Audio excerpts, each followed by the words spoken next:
What if I told you that starting January 20th, credit card interest rates would be capped at 10% for 1 year? Would that help you? Would it actually happen? Or is this just political talk? Today, we're breaking it all down. We're going to talk about when President Trump announced this, whether it's actually legally possible, and then the potential pros and cons and how much it may save people. Let's get into it. Okay, so here's the source. Trump didn't actually say he's doing it. He said he's calling for a 10% cap starting January 20th.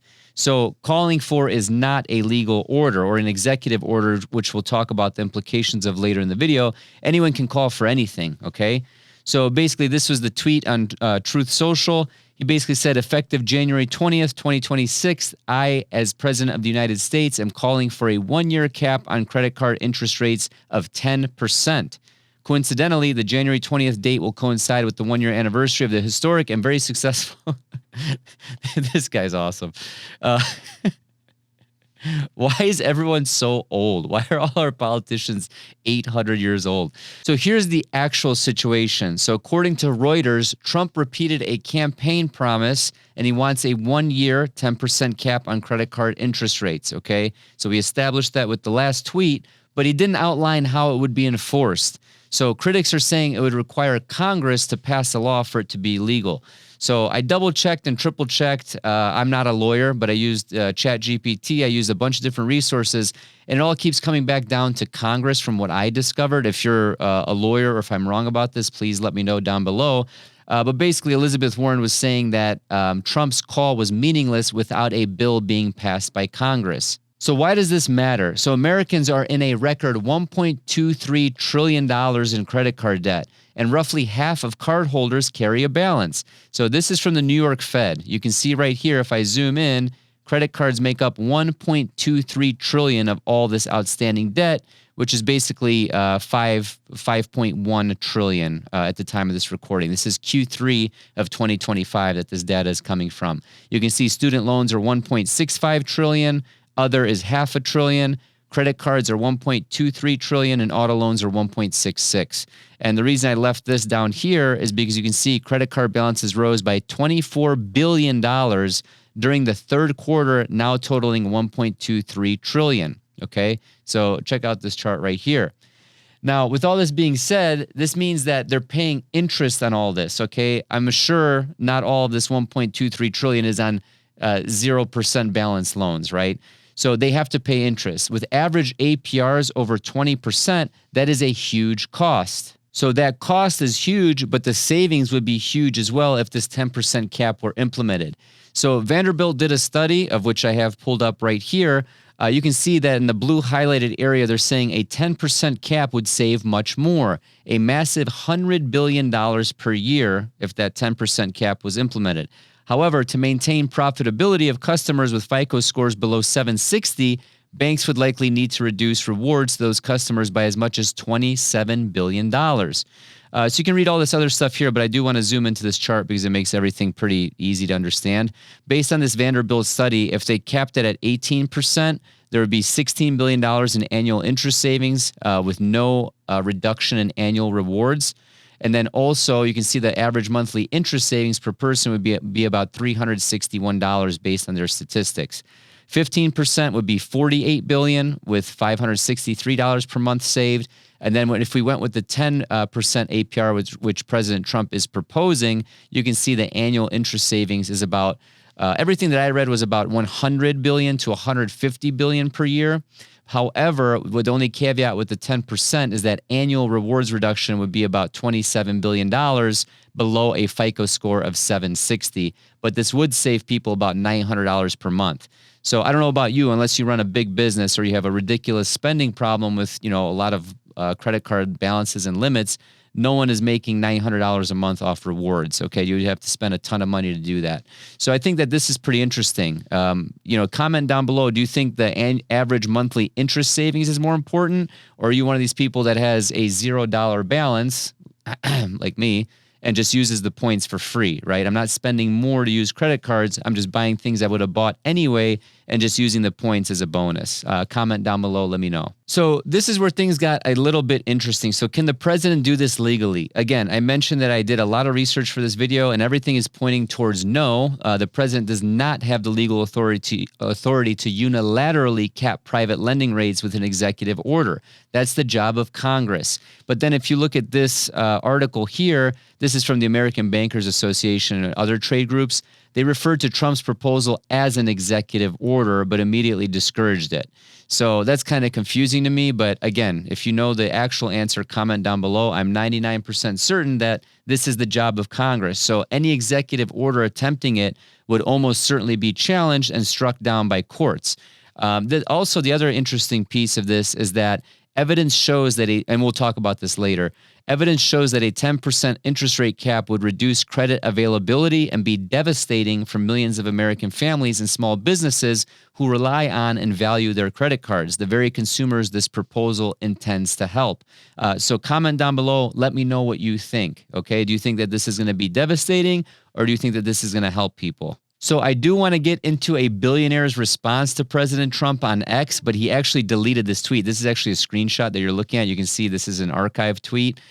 Basically, he was saying that it would be a huge mistake, and I do want to get into the implications of that, so stay tuned. And I'll also show you a couple other things at the end of the video and how I feel. But before that, let's get into today's sponsor, Policy Genius. One thing I've been thinking about lately is how much more expensive everything feels. Groceries, housing, and insurance all add up fast. And when you're building a life, a family, or a business, that pressure can feel overwhelming. That's why protecting what you've already built is just as important as growing it. Life insurance is one of those things that people put off because it feels complicated or stressful. And honestly, that's exactly where Policy Genius comes in. They're not an insurance company. They're a marketplace that helps you compare policies from top insurers so you can find the best coverage at the lowest price without the headache. What I like is how clear they make everything. Coverage amounts, prices, terms, no guesswork. Plus, they've got licensed agents who walk you through the entire process and handle the paperwork for you. With Policy Genius, real users have gotten 20-year, $2 million life insurance policies for just $33 a month. The new year is here, and so is your chance to take control.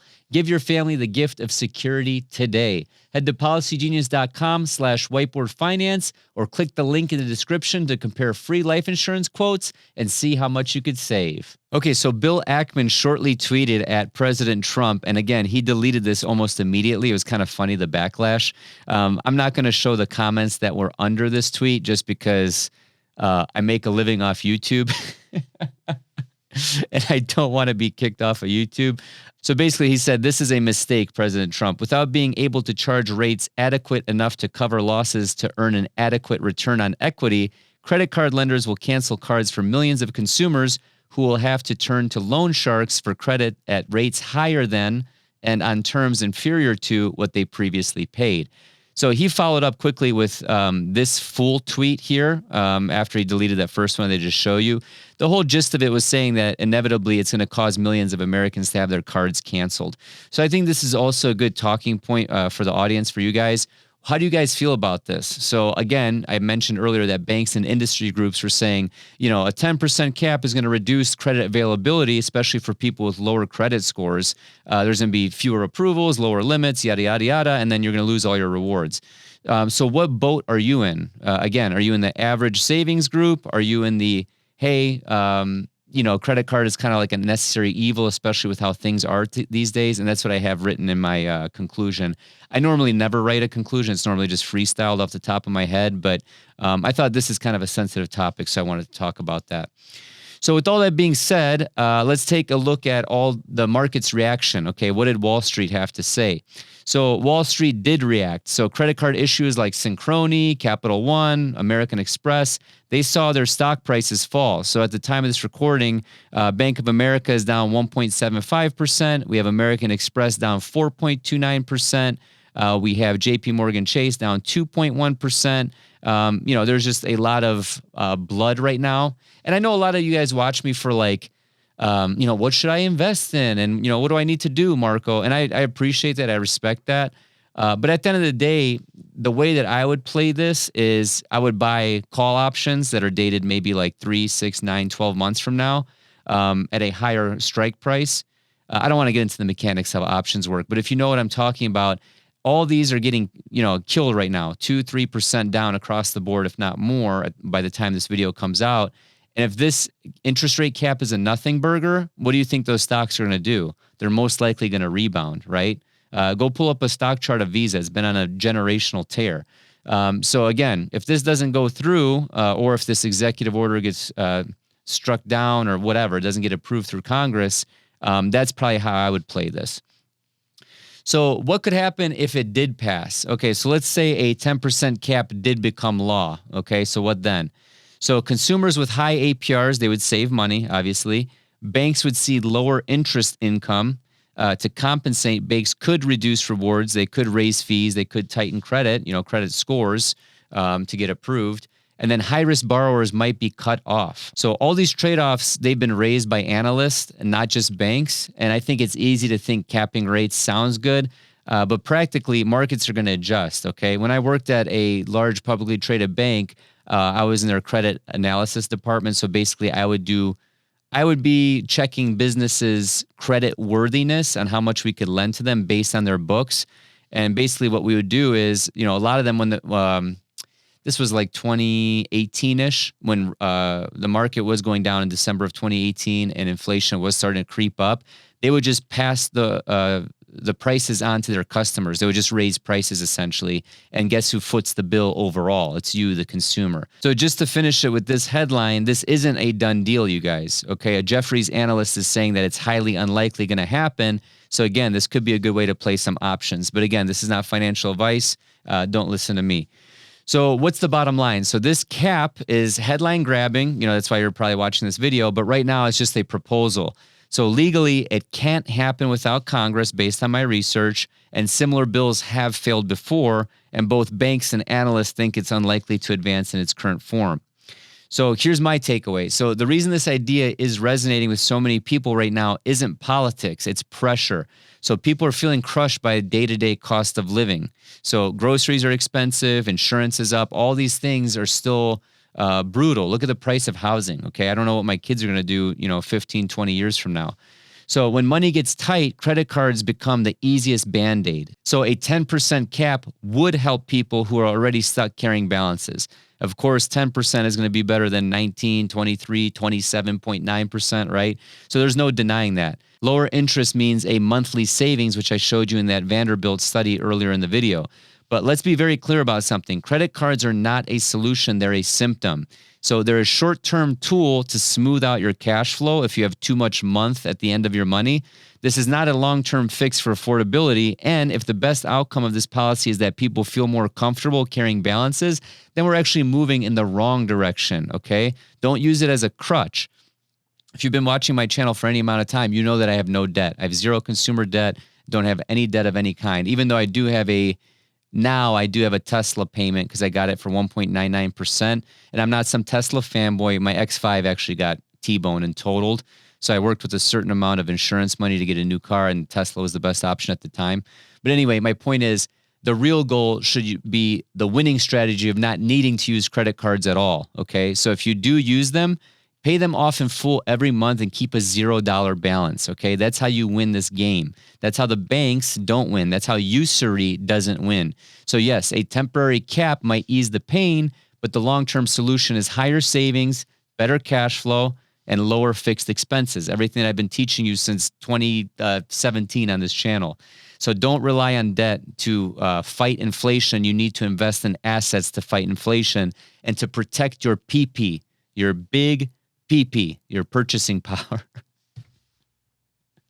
I'm 38 going on 17. So hopefully you got value from this video. If you want, check out Whiteboard Finance University, okay? I go live on there every Thursday. We have a lot of members in there. It's fun. It's a good discourse. There's courses. There's a million different things in there. I don't do it justice because I'm not a salesperson, but trust me, check it out. It's worth it. Thank you so much. Share the video with 12,000 friends. And as always, have a prosperous day. Or click the link in the description to compare free life insurance quotes and see how much you could save. Yeah, one taked it. Yeah, one taked it. One taked it. Oh, excuse me, Flex. Excuse me, Flex. Where's the, please tell me I got the Flex bomb. Oh, here it is. Please tell me I got the Flex bomb. One time. Oh, yeah, we want to take the Flex. Yeah, we want. Oh.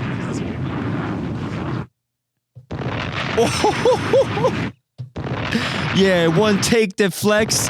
Yeah, read that sponsorship. Yeah. I mean, come on. I mean, excuse me, Flex. Excuse me, 2 minutes. We're getting 2 minutes. Let's do what we can. New York, we run this shit. I mean, pawn, this is JR turn.